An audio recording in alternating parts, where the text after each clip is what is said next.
بسم الله الرحمن الرحيم الحمد لله والصلاة والسلام على رسول الله. السلام عليكم ورحمة الله وبركاته. وعليكم السلام ورحمة الله وبركاته. In the name of Allah, the Beneficent, the Merciful, the Lord of the worlds, we thank Him, we adore Him, we glorify His holy name, by His mercy and blessing on us. We seek for His mercy and blessing on Prophet Muhammad sallallahu alaihi wasallam. His peace and blessing continue to be upon His household, His companions, and all the Muslims to the day of Qiyamah. Our class continues today.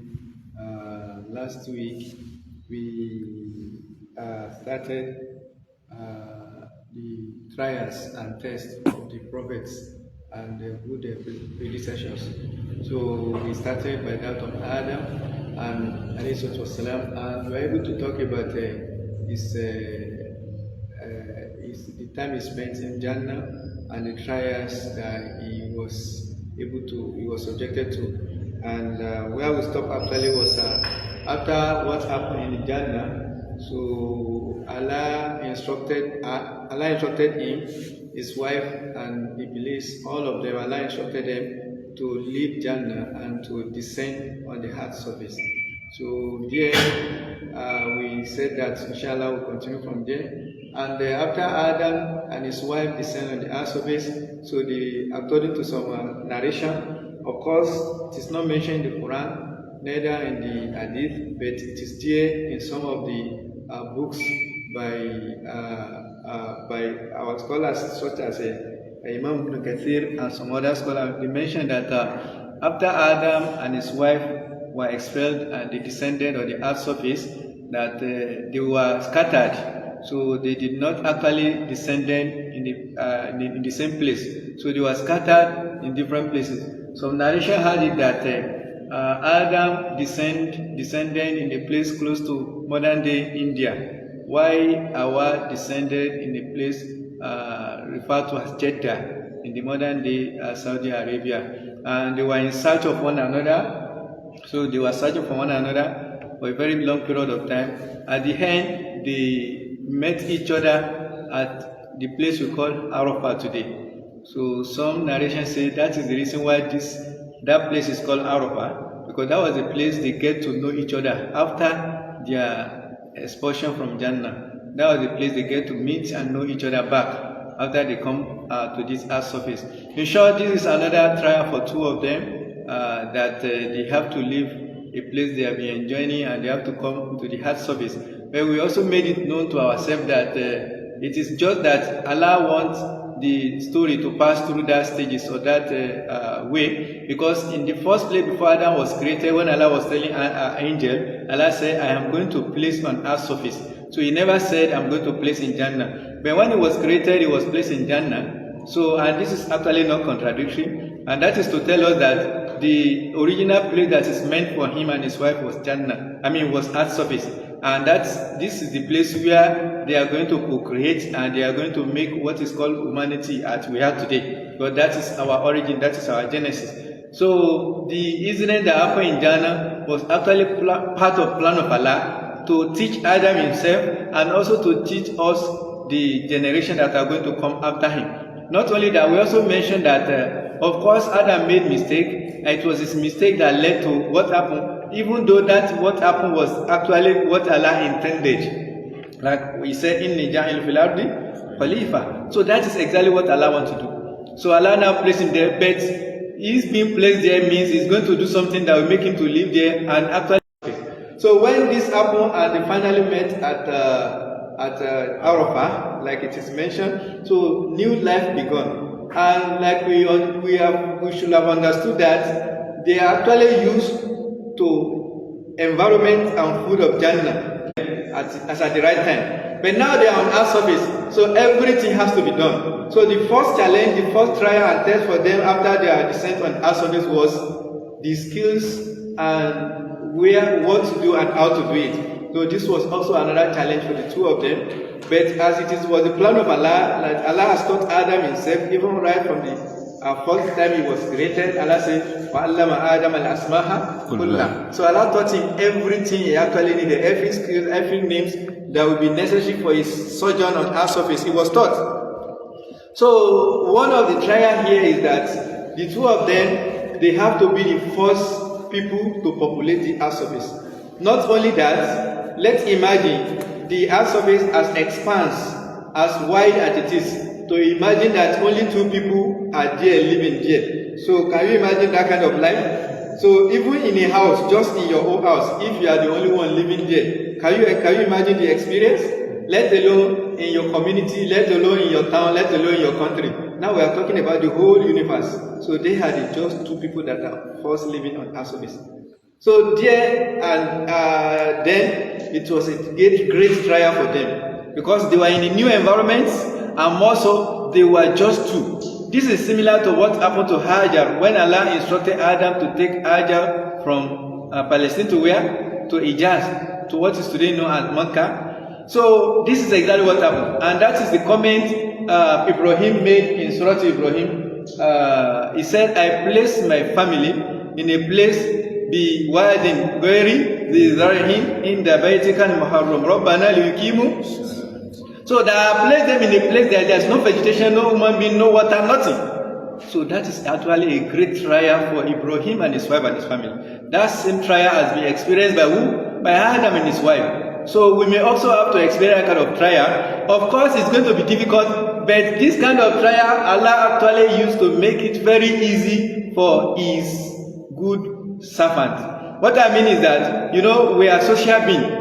We love to interact and live together. That's how we are created. But when it becomes necessary for us to be isolated or to live alone, especially when it affects our life or our religion, our deen, so when it becomes necessary, so the good, righteous servant of Allah, they don't actually find it easy. Sometimes they find it even more comfortable. And what we are saying actually is that it is not a very good experience, but it will become very comfortable when you have taqwa, when you have consciousness of Allah. Because what matters most, or what control, you see, if your peace or your source of peace is from your heart, so your environment will have little effect on what is happening internally. But if your source of peace is your environment, it's what is happening around you, then that will be a very great body when what you expect or what is normally there for human beings around him when they are not there. So in other words, when Adam, look at what happened to Hajar there. When she was placed there, he and his very small child at that time, Ismail, she inquired that, are you going to leave us in this kind of place? There's nobody, no vegetation, no provision, nobody to interact with. So when she was told that it was an instruction from Allah, she said, Allah will take care of them. That is internal peace. That is reassurance. That is confidence. That is yaqeen. That is tawakkul. And she had no problem, and the problem was solved.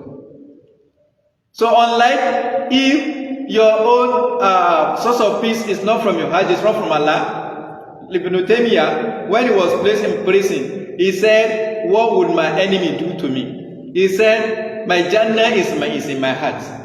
In other words, source of my happiness is in my heart. It is not what I see around me, that is not. And what will make your Jannah to be in your heart, your source of peace? It is taqwa, it is tawheed, it is reliance in Allah. Because that is the source and that is the basis and that is the place of tawakkul in the first place.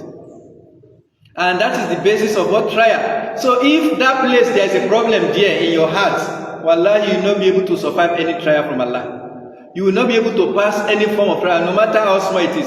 But when that problem is not there, when Allah enable you to overcome certain kind of problem, your source of peace is your heart, is tawakkul, in reliance in Allah, wallahi, no matter how big the problem is. So, to people around you, they may be looking at you as somebody who is in a great problem, but to you, you will be seeing yourself as if you are not what? You don't have any problem. Because in your heart, you see it as what? As a direction from Allah. And more so, it's Allah that supports and it's Allah that does everything. You don't have no problem. And this is exactly what made Adam and Hawa to be able to survive that period on Earth's surface before Allah gave them opportunity to be a child. Even when they started to be a child, it was also a strange experience. When they were in Jannah, of course they don't need child. That's another thing we have to know. That Jannah, I need child, like Allah mentioned in Surah Al-Imran, سُيِّنَ لِلنَّاسِ حُبُّ الشَّهَوَاتِ مِنَ النِّسَاءِ وَالْبَنِينَ وَالْقَنَاطِيرِ الْمُقَنطَرَةِ مِنَ الذَّهَبِ إِلَى آخِرِ الْآيَةِ. So all these things that have been made alone into us, they were things of this world. And that is why they appeal to us. That is why we get deceived by them. But in Jannah, all these things will be in abundance, but we will not get deceived by them. So what we are saying is that when they were in Jannah, there was no need for child. So everything they need, they are provided. The child was not source of happiness for them then. But in this world, it was necessary for procreation and for the heart to be populated as one of the plan of Allah, and also as a source of happiness for them also. Because child is also a source of happiness for parents on earth's surface. So now Allah made them, like some story have it, that he had 21 pregnancy, some story. So like, even this story is not mentioned in Quran, nor in Hadith directly, but it's actually documented in some of the historical books like Bidayah wa Nihaya. So in short, some of the story have it that what they have 21 pregnancy, and what they did is that the pregnancy always come in what? In twins, and these twins they always come one male, one female. And when it happened, the male of one pregnancy will marry female of another pregnancy, and the female of one pregnancy will marry male of another pregnancy. This is how it started, and this is because that was the origin and genesis, and that is how Allah want to do it. But after that time, it became haram that people of the same mother and father we marry each other and we have to give birth. So it became what? It became forbidden. But it was necessary, and that is how Allah wanted it that time. So this incidents, and a reference was made to it in Surah Al-A'raf. Allah says, "Huwa alladhi khalaqakum min nafsin wahidatin wa ja'ala minha zawjaha liyaskunu ilayha falamma taghashaha amalat amlan khafifan famarrat bi." So that he was the one that created it from one what? From one soul. Then from that same soul, he created his wife from it. The same thing was mentioned in Surah An-Nisa. يا أيها الناس اتقوا ربكم الذي خلقكم من نفس وخلق منها زوجها وبث منهما. So from the two of them, Allah made people, male and female, to work to disperse in the land. The same thing was mentioned, but something is specifically mentioned that he was made to populate the wife, and from there the wife felt the pregnancy. He said,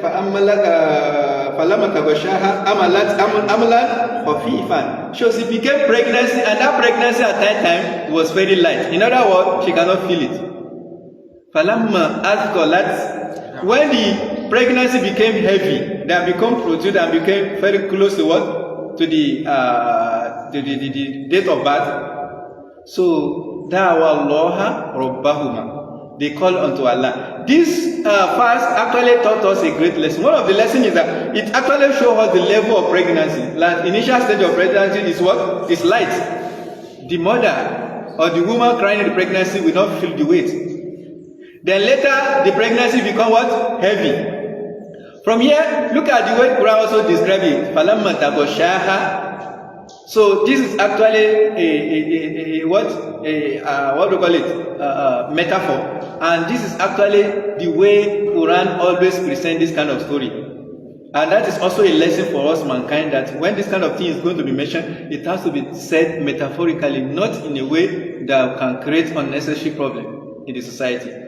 So here, Quran said, when this happened, when the pregnancy become heavy, then they said, دعوا الله ربهما لئن آتيتنا صالحا لنكونن من الشاكرين. So if this child that my wife is carrying in her pregnancy, if you made that child to be a righteous child, to be a good child, to be a promising child, we are going to be among people who are going to be grateful. We are going to show gratitude to you, Allah. So in other words, this is actually another lesson for parents. Here, when she became pregnant, when the pregnant became heavy, then who did she turn to? She turned to Allah. So in other words, this is another lesson for us, that parents. So one important area, and even Prophet Muhammad taught us that when you are about to move close to your wife, that if you are to mention the dua, Prophet taught us that shaitan will not be able to touch the child. And that was exactly what happened to Maryam and what?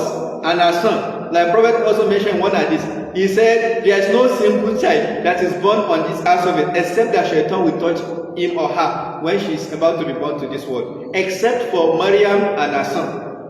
And that Maryam and her son, it was actually the prayer of the mother, as it was a reference was made to in Surah Al-Imran. Allah said, the mother of Hikmatul, the mother of Maryam, she said, no, he said, I have dedicated this my child to you. I forgot the verse actually. He said, I have dedicated this my child to you. And that he actually prayed to Allah that the child and our descendants should be protected from what? From Shaitan. So, and that is exactly what happened. Shaitan did not touch the mother, that is Maryam. Shaitan did not touch what? The son, which is what? Isa. And that was the same dua we have been taught in this Surah Al-Araf. He said, فَإِنْ آتَيْتَنَا صَالِحًا. So when Allah gives you a good child after you have prayed, of course when you prayed, it will be granted, because Allah grants prayer. So in other words, when you want a child, you need prayer. And prayer is the most important thing. Of course, you may need to make some effort in order to make something done. But the most important thing is what is the prayer. Because whatever you need to do to get the work done, the prayer will actually direct you. It will guide you to the right thing. Exactly the story of Maryam. So when she was about to give birth, the pain of the childbirth was overwhelming. So she moved closer towards the east. Then Allah instructed, Allah sent Angel Jibril to her that she should what? She should shake the tree, the trunk of the palm tree, and the palm fruit will fall down. She should eat therefrom. And from there we learned also that the palm dates, it contains nutrients or things that can actually work, that can pacify the childbirth, the pain of childbirth. So where we have actually digressed is that one of the lessons we learn from here is that it is very, very important to pray when you are pregnant or when you are getting pregnant for a good child, and it will be granted by Allah subhanahu wa ta'ala. But when that is done, something else is expected from us, and that is what? A shukr. And how do we do shukr for a good child that is given to you? So the best way to give shukr for the child that is given to you, that is a solid, is to make that child, to make sure that you train that child on the path of Allah. Wallahi, that is the only way you can do shukr for that child. And in fact, if Allah give you knowledge, the only way you can do shukr for that knowledge is to teach that knowledge to others. When Allah give you words, the only way you can do shukr for that word is to spend it to others. When Allah give you good heads, the way you can do shukr for that head is to use it to worship Allah and the ibadah of Allah. When Allah give you a good child, the way you can do shukr for that child is to what? Is to train that child in the path of Allah. If you are lackadaisical in training, or you did not see it as a responsibility, as a point of responsibility to train down your child, it means you are not what? You are not exhibiting shukr in the first place. So here, Allah grants Adam, according to this historical account, that Allah grant them 21 pregnancy or twins, and they intermarried between themselves, male or female. But there was a very great incident that happened that was also a source of trial there. And the incident is that there were two brothers. One is Qabil, one is Habil. They are two children of Adam. And the wife of Qabil is not beautiful, so to say. While that of Habil is what? Is beautiful. Now the wife of Qabil is beautiful, while that of Habil is what? Not beautiful, according to the account. So now they have to intermarry. But Qabil said, no, I am not going to marry this sister that is not beautiful. Why you are going to marry my own beautiful sister? He said, no, I am not going to agree. And this singular incident, this is the origin, and this is the second time people will do what is called hasad. So some scholars, they observe that hasad, the first time people do hasad was in the heaven, and that is the one that was done by what? By Shaitan towards Adam. And the second time it was done was an Azeez, and that was the one that was done by Qabil towards Habil. And what was the case of that of Habil? That I will not allow you, and that was the law of Allah. that is what has been happened. There are precedents for it among his brothers and sisters that they have been intermarrying. But for him, he said no. And this incident, it actually reached the peak that Qabil said, I am going to kill you. This history or this story was documented in Surah Al-Ma'idah. Allah said, وَاتْلُ عَلَيْهِمْ نَبَأَ ابْنَيْ آدَمَ إِذْ قَرَّبَا قُرْبَانًا فَتُقُبِّلَ مِنْ أَحَدِهِمَا وَلَمْ يُتَقَبَّلْ مِنَ الْآخَرِ قَالَ لَأَقْتُلَنَّكَ. He said, I am going to what? So what happened is that when these incidents happen, that they have to argue between themselves that I am not going to, then they were instructed to what? To give, to make sacrifice to Allah. And the sacrifice, one of them, Qabil, was a farmer, was a adder, while Abil was a what? Was a farmer. So now they use what they have to what? To sacrifice to Allah. And the sign or symbol that Allah accepted sacrifice then is that they will place it at a certain mountain and fire will come from heaven and will devour it, will take it away. So now, the two of them, they made their sacrifice, but the sacrifice of Abil was accepted, it was taken away by fire, while that of Qabil was what? Was not. Then, when that happened, he became envious. He became jealous of his brother. And the jealous was that, why will your own sacrifice be accepted and my own not be accepted? But he mentioned one very important point. He said, إِنَّمَا يَتَقَبَّلُ اللَّهُ مِنَ الْمُتَّقِينَ. So that's very great, and that's the general principle. In other words, it is not everybody that do good deeds or that engage in ibadah that will be accepted, because this is a general principle. It has been documented in the Quran. So what will determine whether your ibadah will be accepted by Allah is your taqwa. And taqwa, in the case of ibadah, it actually implies two things. The first thing is that, are you doing it according to the instruction of Allah, or according to the instruction of you yourself or somebody else? So if it is something that Allah did not even instruct you to do, or you are doing it in a way Allah did not ask you to do, it is out of taqwa, it will not be accepted. The second condition is that it must follow the direction of Allah through His prophets. So what was the problem of Qabil? That his ibadah his qurban was not accepted. And why was that of Habil accepted? So he mentions specifically that it was because that one lacked taqwa. The brother told him that the reason why your own will not accept it is because you lack taqwa. And what's the taqwa there? Allah said, and you have been seeing it, marry your sister, let's allow your sister to marry this one, and this one will allow my sister. You say no, because it's not beautiful to your taste. You are violating the law of Allah because of your own what? Personal feeling. That was the lack of taqwa. So because of that, his Qurban was not even accepted in the first place. And we may also be having that kind of problem. It's a trial. It's a trial. That this is a standard of Allah, this is a rule of Allah. But because of your personal problem you have with somebody, say, I will not allow it to happen. The meaning is that you will be losing the reward of your deeds. This is exactly an example that is given to us. And wallahi, this is a very important area. This is a very, very important area. Sometimes things may happen in the way we don't have it, we don't love it, we don't want it. The way that is not good for us, the way that is not comfortable for us to take, the way that is not pleasant for us. But whether it is pleasant, comfortable, we like it, or it's consistent with what we want, that does not matter. What matters is it instruction and direction of Allah? If it is yes, whatever happens, whatever the way, I will take it for Allah's sake.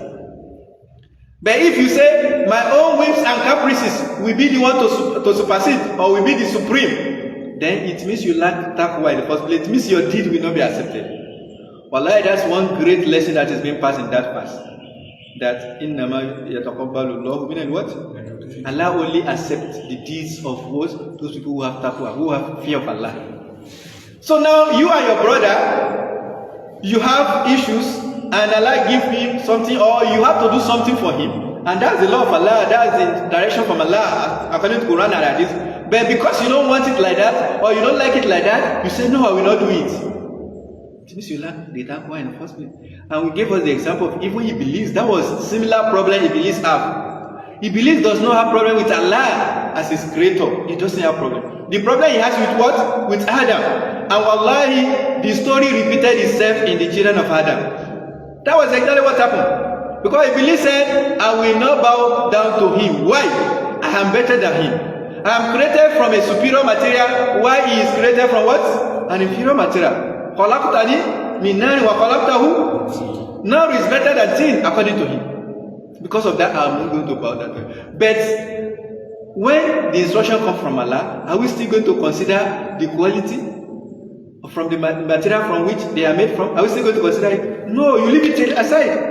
Am I going to consider I am better than him, I am higher than him, I'm this and that, I'm from this kind of family, I'm from this kind of tribe? Are you going to consider it? No, you don't consider tribe, you don't consider family, you don't consider origin, you don't consider background. You consider instruction of Allah. You consider what did Allah say, and that's the sign of taqwa. That is why those examples were set, and that is why they were being documented in the Quran. That is why we are reading it, so that it will be a lesson for us. When we take lesson from there, and it affects our life and we become better, they are going to be reward for Adam and Iblis. And Abdul, that the incident first happened to. And that is another one of the things we told us, that sometimes some unpleasant experience happen to us and we don't like it. But those things will actually become source of reward for us. Because people that are going to be learning from it and become better people, we are going to be what? We are going to be getting reward from them. That's another important area there. So like Allah mentioned to Prophet Muhammad, when the incidents of Ifk, when it happened, Allah said, La tasabuhu sharrun lakum, bal huwa khairun lakum. So for somebody to lie against somebody of great at that level, somebody of that level in the society, so to us human being, can't we see it as something bad, evil? But Allah says, La tasabuhu what? Bal huwa. It's a very good thing. He said, Allah says it's good thing. We see it's one of the good there. It becomes story we learn. It becomes source of Sharia. It becomes things that people learn from it. It becomes source of reward for them. Just like the story of what? Story of Ismail and Hajar. So the parts they make, the effort they make in this ayah, then what? Safa wa Marwa. So it becomes something that everybody that come after them are going to be doing. Who was the initiator? Who started it? The reward will always go to them. Of course, it's painful. Of course, it's difficult. But when you are patient, then the reward will come after you. So here, the brother told Qabil that innama yataqabbalu Allahu. So the reason why Allah did not accept your own is because you lack taqwa. Allah only accepts the deed of muttaqun. Then what was he supposed to do at that time? Because he surely understood what the brother was saying, because he knows the origin. In fact, that was what led to the requirement to what? To do the sacrifice. When there is a problem, where there is a conflict, and the conflict has to be resolved, then how were they going to resolve it? So the resolution is that let's see what Allah has to say about it.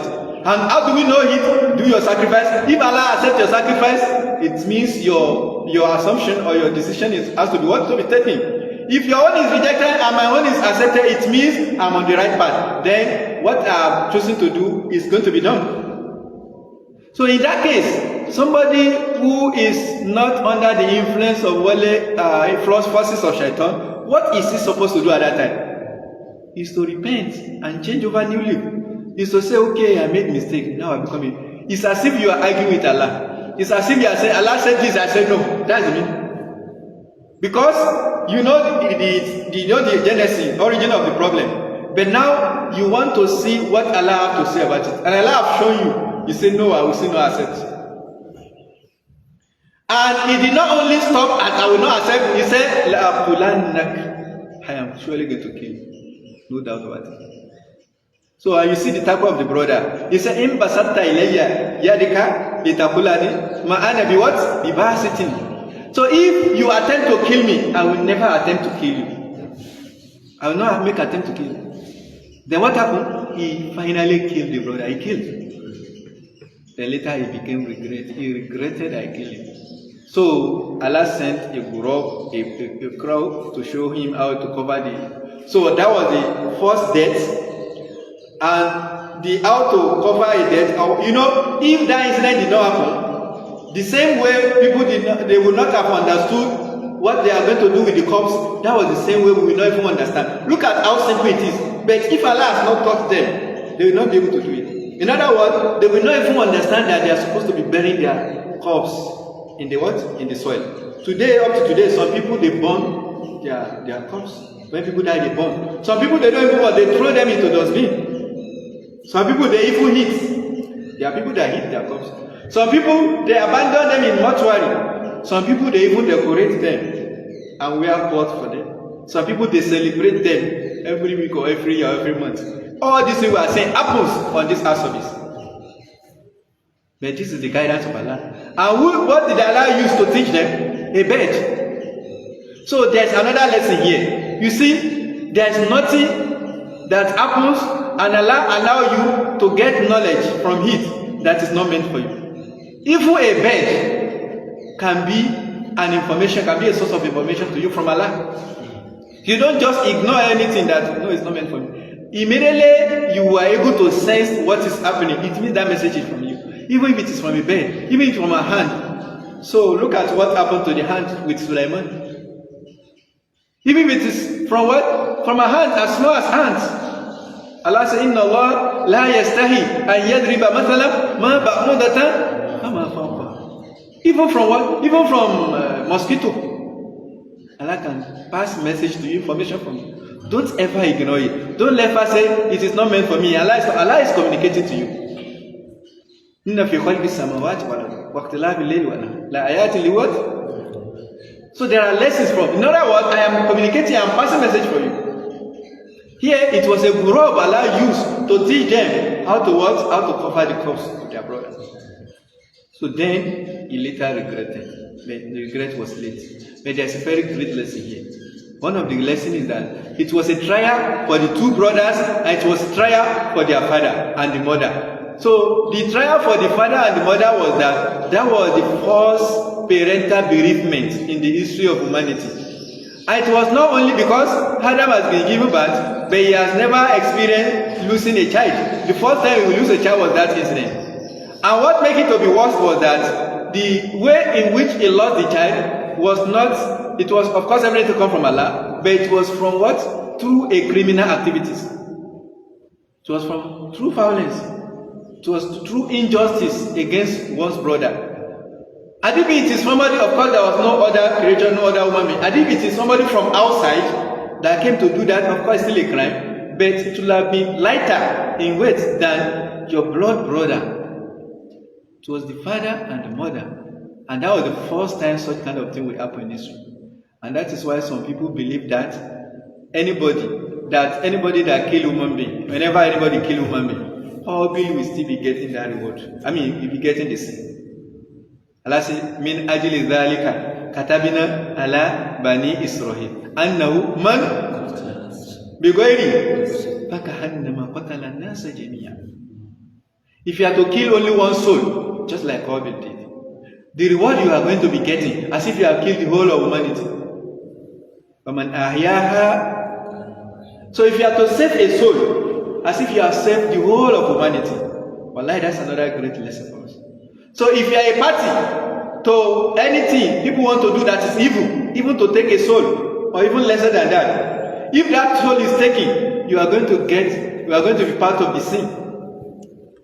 And the sin of taking somebody's life unjustly is exactly what has been described here. So you'll be getting sin as if you are killing the whole of what is called human race. Imagine the origin where we have started from Adam to the end of our history. So imagine that every human being that has come to this world, you are going to get reward as if you have killed all of them. Even if it is only one reward you are going to get for that. Can you imagine the millions, the trillions of reward? So what amount of good deeds can you do that can expiate that? And that is to tell us the danger of what? Of killing human being. If you see different way in which Allah describes killing of human being or taking life, especially of mu'min in Surah An-Nisa, Allah says, فَجَزَاهُ جَهَنَّمْ خَالِدًا فِيهَا وَغَضِبَ اللَّهُ عَلَيْهِ وَلَعَنَهُ وَعَدَّ لَهُ. What did he do? He take his soul of him. Wallahi, it's not a small thing. One hadith of Prophet Muhammad, he said, for the Kaaba is a very sacred place. If you have intention that you are going to violate the sanctity of that place, Allah says you are going to taste painful punishment. Intentional. not you doing it actually, like Allah mentioned in Surah Al-Had. If you have intention that I'm going to violate, in other words, you are going to do something wrong there, just the intention, Allah said we are going to make you to face very painful punishment. As sacred as that place is, Prophet said, to destroy Kaaba out of injustice, to destroy it is lighter in the sight of Allah than taking the life of a Muslim. In other words, the sin of destroying Kaaba is smaller if you compare it to the sin of what? Of killing a Muslim. Now, look at the way people are being killed in the world today. Look at the way people are taking one another's life. And we think it's a very small thing.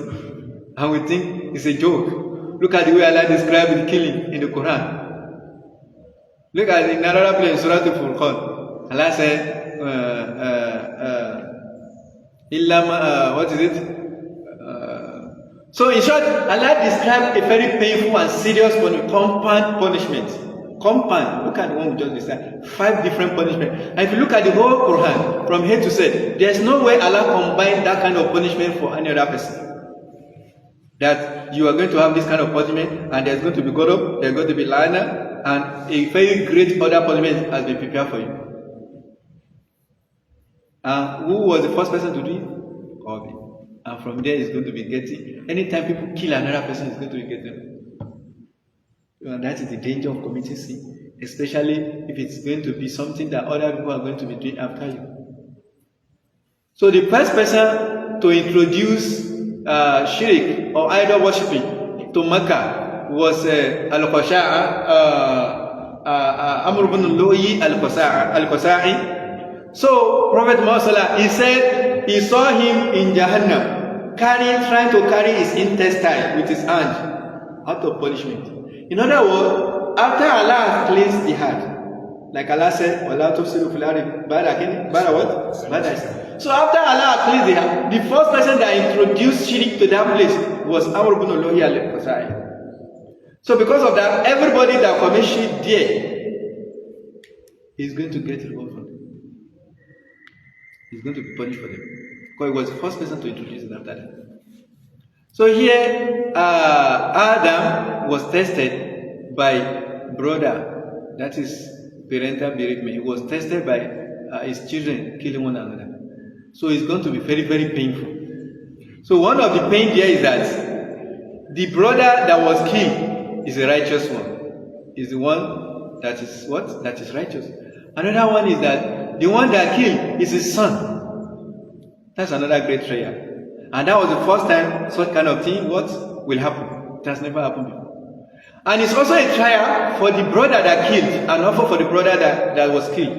And Allah assisted the brother that was killed to pass the test. Because he said, right from the beginning, he was ready to follow the instruction of Allah, that should allow you to marry my sister. That's number one. Number two was that he was not willing to kill the brother. He even said, I'm not going to revenge.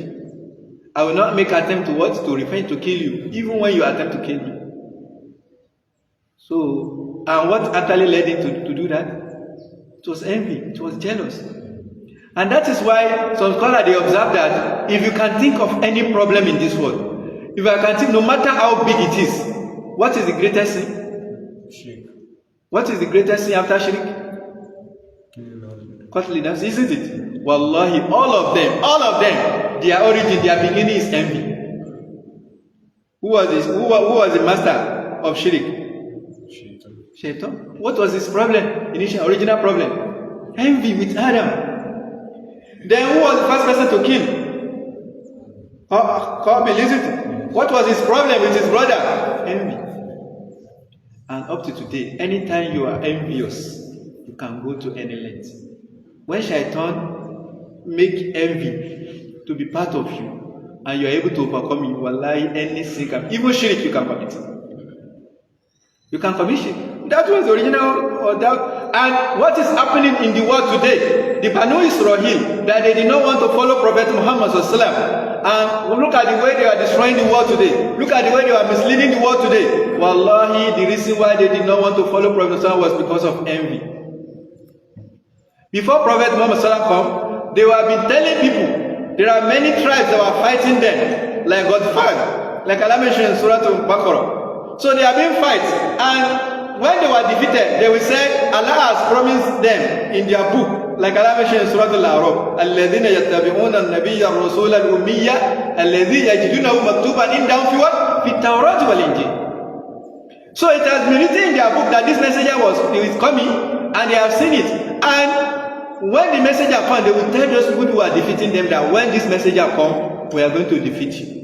Because if there is a messenger among them, nobody will be able to defeat a messenger of Allah. So they will also become victorious. So now they believe they are a messenger, but their expectation was that the line and the chain of prophethood will still continue among them. But now that the messenger has come from a house that is a co-wife with their mother, they say, no, that is from what? That is from a born woman. She was not a free woman like her mother. We will not take it. So, and what they said is that they pretended as if they did not even know it was the messenger, despite the fact that they have seen all the signs that this is from Allah. Yarifuna kama yarifuna. They can recognize the prophethood of Prophet Muhammad the same way they can recognize their child. They understand that this is a messenger they have been promised from Allah, the same way they can recognize their children. But because of envy that it is not from us, it is not from our lineage, we are not going to follow him. We are not going to believe in him. And because they were not ready to follow him, believe in him, they constitute munafiqun as part of the munafiqun. They constitute enemy of Islam. They constitute enemy of the divine message. They constitute enemy of the righteous Muslims. The original problem is that we will not take it because it's not from us. Envy. There's no problem. There's no problem, no matter how big it is, that its origin was not envy. There's no single problem. The greatest sin we said is shirk. The origin was envy, followed by killing of an innocent soul. The origin was what? Envy. So, and the scholars, they have actually looked at this story, at this topic very well. And that is why even Prophet Muhammad Sallallahu. So when he wanted to forbid us many sins, he started with envy. So, he ended it with envy. Now, if you can avoid envy, every other thing will be what can be avoided. He said, وَلَا تَحَسَّسُوا وَلَا تَجَسَّسُوا وَلَا تَبَغَضُوا وَلَا تَدَبَّرُوا. He started off by saying, he said, what is it? وَلَا تَحَسَّدُوا. You should not be envious of one another. If you avoid envy, then there will be no tabagud. There will be no what? Tabadur. You will not hate one another. You will not cut from one another. You will not dislike one another. You will not want to interact with one another. But when there is envy, somebody you hate, somebody you don't like for reason best known to you. So if your own crime has gone beyond limit, you can do anything. You can eliminate that person. You can kill him. You can harm him. You can do all sorts of him. Some people are committing shirk. Some people are engaging in sihr, magic, black magic, because of envy. Somebody is envious of you, he will go to the extent of what? Of doing black magic against you. This is reality. This is what happens every day. Is black magic not shirk?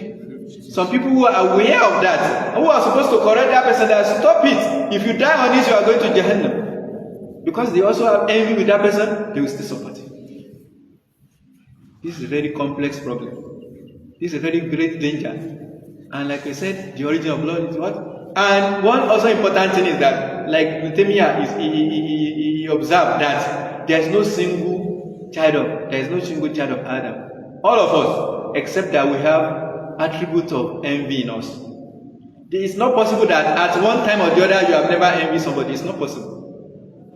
But Allah is ready to overlook and what? And forgive us if you do not make that your envy to turn into action. Because the whispers for you to become envious is actually from Shaitan. And the waswas of Shaitan can actually come to anybody, because Shaitan is able to penetrate anywhere, isn't it? But you have sense to be able to control your heart. And that is why when they look at Surah Falak, when Allah said, what? وَمِن شَرِّ حَاسِدٍ إِذَا حَسَدٍ. Look at that part. He said, and even from the evil of hasid when he do hasad. So people, so the scholar, they observe that the fact did not only say wa min sharri hasidi. I didn't even the fact say wa min sharri hasidi and stop there. It means anytime people have hasad against you, there's a problem, and people they become what? They become sinful. But he said either when he implements his hasad, when he puts it into action. So in other words, shaitan can bring hasad to you because you know that it is a very great and easy way to what? To make you to fall, to sleep. So if you now put into action, if you walk by it, then you have become what? Zalim. But if you're able to control yourself and you say, no, I'm not going to submit. So what do I actually want that Allah does not have? What is it that I have or I want that Allah cannot give? If it is worldly, Allah is the origin, is the giver of everything, and is ready to give me. Why would I be envious of you? Envious of you of what? I can pray to Allah to give me. If He give me, if He doesn't give me, it means what I have is better than what I'm asking for. It's still a favor. Then envy you for what? So the only person that will be able to think in that way is somebody Allah blessed with Iman, with Tawheed. And that is why the only solution to envy, the only solution to what? To hasad, to jealous, is what? It's Tawheed. It's Iman. Because that is the only way that can shield you. That's the only thing that can shield you, that can protect you, that can reassure you that you don't have to. You don't need to. It does not mean anything. Somebody have something and you say, no, I want it. Because I want it, you should not have it, it should be for me. So the only thing that can make you not to actually think in that line is what? Is Iman billah. May Allah give us better understanding of speech. So I've been notified that our time is up. Inshallah, we'll stop here on this note. We'll continue from there tomorrow. Subhanaka Allahumma bihamdik. Ashhadu an la ilaha illa anta astaghfiruka wa atubu ilayk. Assalamu alaikum wa rahmatullahi wa barakatuh. وعليكم السلام ورحمة الله وبركاته. جزاكم الله خيرا. الحمد لله والصلاة والسلام على رسول الله وعلى آله وصحبه وسلك مسلكه ومن حاج منهجه إلى يوم الدين. We ask Allah subhanahu wa ta'ala to reward our start of goodness. So, if you know how to get to that. My question is that in the zaman of Nabi Adam alayhi salam, when Qabil killed his brother, is the law of لا يحل دم المسلم إلا بإحدى ثلاثة سيب الزاني والنفس بالنفس المفارق الجماعة, is it applicable or not? Actually, I don't know. And I don't have any evidence for it. And there was no record in Quran that was applied. I hope you understand. So there was no record. And what exactly Quran wants us to see or to know is the envy and the killing and what transpired there. But actually I don't know whether that law was existing and was applicable then. So if it was existing, maybe Quran will have mentioned it. And even the fact that Quran is silent on it does not mean it was not existing. But actually I did not have any information about it. No. And so my second question is that if a Muslim brother is having envy, jealous of his brother, so since he did not transform it into action, what if he transformed it into action and even intend to maybe like cause deception to his heart? Cause deception to his heart. Deception? Like maybe trying to maybe the jealousy is. I understand, but you say he's causing deception to his heart. That's why I didn't get. Like maybe he's having jealous of his brother to wish that thing he has already gained, that thing should collapse or that. Okay. And what's your question on it? If someone is having envy of his brother, when he transforms that envy into action now, we now be wishing that thing we have, we should lose it, or dukia or property, we will now be wishing that thing should collapse or that, or should lose everything. What is it? Yes, the issue of hasad can generally be classified into 2 or 3, so to say.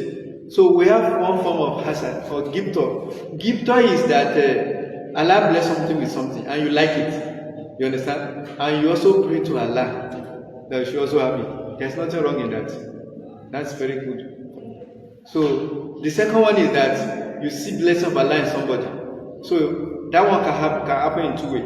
It's either you want that blessing from that person to stop and come to you. The second one is that you want that blessing to be taken away from that person and doesn't even go to you or anybody, just don't want to see it in that person. So any of these two is actually forbidden and is prohibited. Anybody that fall into that, you see, like you said, that hazard can come to you. Like this thing that happened now. If you allow it to sit in your heart, and you see, immediately it sits in your heart. Anytime you see that person with that blessing, you hate it. You will not feel comfortable. Then it becomes part of it. It means you have to put it into action. So the action can be amplified if you attempt to harm him, or if you destroy him with your mouth. You know, some people, because of that problem, they be doing giba, gossip, namima. They will say all sorts of things just to create problem for you because they already have problem with you. That is part of the fact that you have put it into action. So in that, you become what? You become culpable. You become sinful, and it's a very great sin. It's a very great danger. Wallahi, hasad is a very great danger. You can see the way it has destroyed many people, the way what it has led to. So the best way to actually handle hasad, number one, is to pray. There are actually one good hasad or two good hasad or jealous. Is that you should jealous your wife when you see your wife with another man, or your relative, your female relative, that you become very jealous. That you understand that? That one is praiseworthy. In fact, one of these prophets say anybody who does not have that what do you call it, characteristic will never enter Jannah. They call them Adayuth. Now there's no problem now. It's my wife. Let's interact with anybody she like, or my daughter. You are not jealous. The problem called them Adayuth. They will not go to Jannah. So that one is commendable. And that is a protective jealous actually. I hope you understand. But anything different from this gifter or this protective, what do you call it? Jealous, you said. So anything different from that, it's sinful. So if it comes to your heart, then you repel it immediately. You do not allow it to sit. So you will even get reward rather than sin. You understand? So which means Shaitan wants you to fall into sin, but you say no, you didn't. So you have done good deeds, then you get reward for it. So you and somebody that does not even get that kind of inspiration in the first place, that person will not get any reward because but you, instead of getting sin, it's the reward you will get. The only time you will not get reward and you get sin is that if you allow that thing to sit in your heart, and it became the way, or you look at that person. And it becomes greater if you started to put into action, either to destroy him with your mouth or by your action, and so on and so forth. And it's very destructive. May Allah protect us. And my question is, one of the hadiths says that the Prophet said that if someone comes against you in the time of killing you or snapping your property, you should protect yourself and your property. So in that time, what of if I overpower him and kill him? But the statement of Allah affects me that he said, "Man qatala nafsan, who could kill." So that is called defense. And the law of defense is recognized everywhere, both in the law of Allah, even in human law. You understand? Though it may not be implemented in some quarters or so, but it's recommended in every law that somebody intends to harm you, but you protect yourself. Of course, you will not fold your harm, but in the process of protecting yourself, you overcome that person, or you want to kill you, but you ended up killing him. So you have no sin inside of Allah, because your intention was not to kill him. Your intention is to protect yourself. So in that sin, you will not be considered. In that case, you will not be considered. That is called what? Defense. And defense is what is recognized in every law. I hope you understand. And instead of you to be sinful, that person you kill is going to get sin again. You see, he want to kill you. You protected yourself and you end up killing him. He's going to, the fact that you kill him, he has lost, isn't it? But that loss is not the end. He's also going to be punished by Allah. Because his intention is to kill you. It's only because you defended yourself. But for you, you are going to get the reward. Because you have right to defend yourself and your property. And it's even praiseworthy to do so. Now,